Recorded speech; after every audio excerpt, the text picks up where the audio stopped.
वाली अफगानिस्तान थे अमीर हबीबुल्लाह खान, अमानुल्लाह थे, हबीबुल्लाह थे, अफगानिस्तान के बादशाह थे।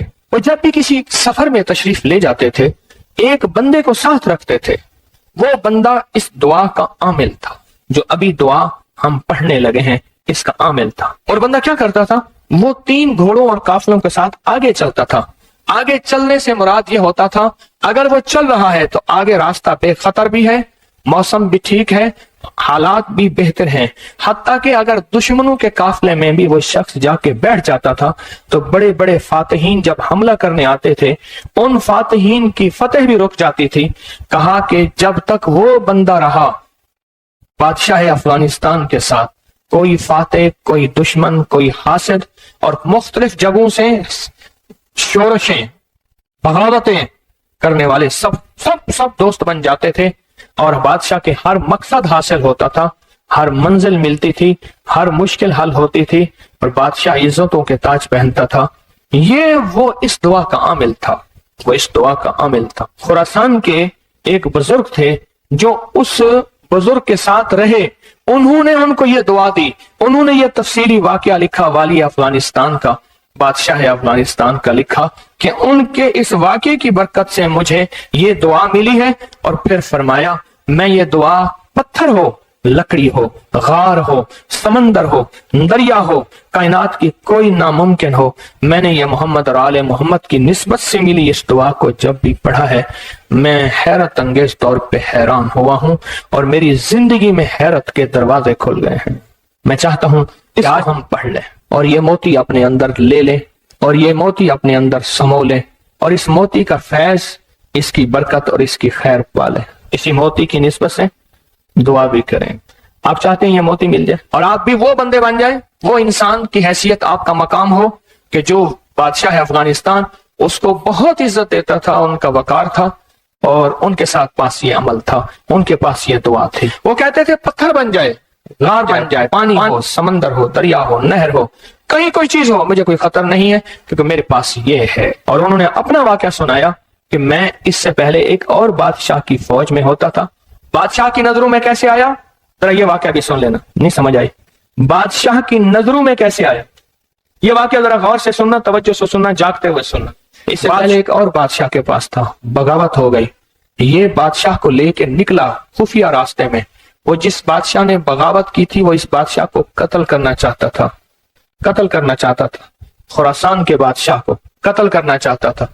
ये बादशाह को लेके निकला और मैं हम एक बद्दू देहाती के खेमे में जाके छुपे, हमें घोड़ों की आहट महसूस हुई।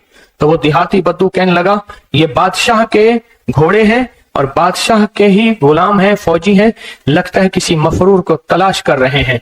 कहा कि मैंने उसी वक्त ये दुआ पढ़ के खेमे पे दम की। वो लोग खेमे में आए और उस बद्दू से आके पूछने लगे, यहाँ इस शक्ल के 2 बंदे तो नहीं आए?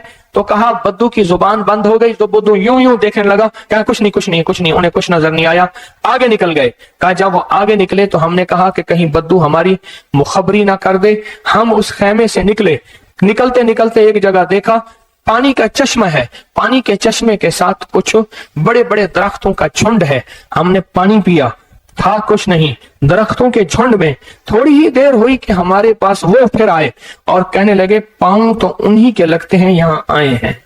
पहले दौर में पांव पहचानने वाले बड़े मशाक होते थे। ये जो हुजूर पाक सल्लल्लाहु अलैहि वसल्लम के खोजी थे, खोज लगाते लगाते कहां पहुंचे थे? गारे सौर में पहुंचे थे। सौर में वो पांव उठा के तो गए थे, तो कहा ये पांव है, ये पांव है, और पांव लगता है कि किसी के वही हैं। तो वो पांव कहा, चलते चलते हमें आहट महसूस हुई, उन झाड़ियों की तरफ हमारे पांव थे। तो कहा मैंने ये दुआ पढ़ी और इस दुआ को पढ़ना शुरू कर दी और दिल की गहराइयों से पढ़ना शुरू कर दी। कहा हमारे करीब थे, उनकी सांसों की आवाजें हमें, उनकी शक्लें सामने थी, झाड़ियों को हटा रहे थे, हम उनको नजर नहीं आ रहे थे, जबकि मैं उन्हें देख रहा था। कहा नाकाम होके चले गए। फिर एक और जगह हम गए तो एक बादशाह के यहाँ जाके हमने पनाह ली। तो बादशाह के यहाँ पहुंचे पूरा लश्कर लेकर कि हमारे कातिल मफरूर हैं, दुश्मन है, हमारे हवाले किए। हत्ता के बादशाह को बेबस और मजबूर कर दिया और बादशाह ने कहा कि इनको पाबा जंजीरें डाल के इनके हवाले कर दो। कहा कि हमें जंजीरें डाली, حوالے کیا، لیکن جہاں میں نے یہ پڑھا زنجیریں ٹوٹ گئی اور گھوڑے بیٹھ گئے، ہم گھوڑوں سے اتر کے کہیں چلے گئے، وہ ہمیں ڈھونڈتے رہے، ہمیں نظر نہ آئے۔ کہا پورے سفر میں جب بھوک لگتی تھی یہ پڑھتے تھے، آج سے 3 دسترخوان اترتے تھے، پورے سفر میں بھوک لگتی تھے پڑھتے تھے، یا چشمہ ملتا تھا یا عرشوں سے مشکیزہ آتا تھا، پورے سفر میں پڑھتے تھے، سواریاں ملتی تھیں، حفاظت ملتا تھا، تحفظ ملتا تھا، حتیٰ کہ اس کے پڑھنے سے واپس بادشاہ کو اقتدار اور حکومت ملی۔ جب وہ بادشاہ مر گیا تو اس کے بیٹے نے اس نے کہا اس میرے محسن کا خیال کرنا، اور بیٹے نے پھر پیر و مرشد سے بھی زیادہ مجھ کو عزت عطا کی۔ تیار ہیں پھر اس دعا کو لینے کے لیے، اس کی برکتیں لینے کے لیے تیار ہیں اللہ والو، یا بے قرار ہیں؟ مجھے تو بے قرار چاہیے، تیار نہیں چاہیے۔ اب اس دعا کو پہلے میں پڑھوں گا، توجہ اور دھیان سے اس کو جذب کریں، اس کو سنیں، اس پہ توجہ دیں، اس پہ دھیان دیں، اس کو یاد کریں، پھر اس کو ہم مناجات، درد اور دعا اور زاریوں کی شکل میں اس کی برکتیں مانگیں گے۔ کیا خیال ہے؟ ایک بندے نے پڑھا تاثیر ہے، جس کو مجمع بیٹھ کے پڑھے، جس کو مجمع بیٹھ کے پڑھے، جس کو مسافر بیٹھ کے، زاریاں کرنے والے، رونے والے، بلکنے والے، سسکنے والے، التجائیں کرنے والے، دعا کرنے والے، تو اس کی تاثیر اور طاقت کا کوئی اندازہ ہو سکتا ہے؟ بولیں یا دائمو یا حیو یا فردو یا وطرو یا قدیمو یا احدو یا سمدو صلی علی سیدنا محمد وعلی آل سیدنا محمد۔ یہ دعا ہے۔